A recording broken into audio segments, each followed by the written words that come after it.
চাল কুমড়ো ঘন্ট করবো মুগ ডাল দিয়ে, তো মুগ ডালটাকে ভেজে নিচ্ছি।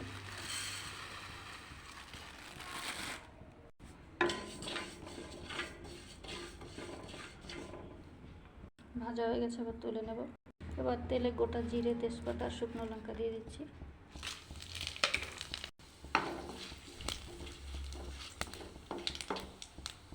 চাল কুমড়োটা দিয়ে দেবো, জিরে গুঁড়ো দিয়ে দিলাম, হলুদ গুঁড়ো দিয়ে দিলাম,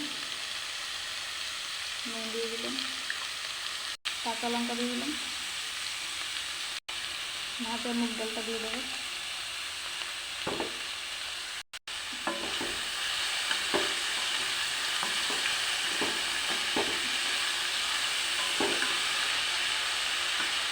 জল দিয়ে দেবো একটু, এবার ঢাকা দিয়ে দেবো সেদ্ধ হওয়ার জন্য। এবার ঢাকা তুলে দেখবো কতদূর হলো।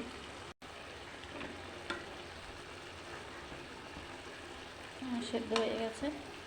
এবার ঝোলটা শুকিয়ে এলে শুকনো শুকনো নামিয়ে নেব।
প্রায় শুকিয়ে এসছে জলটা।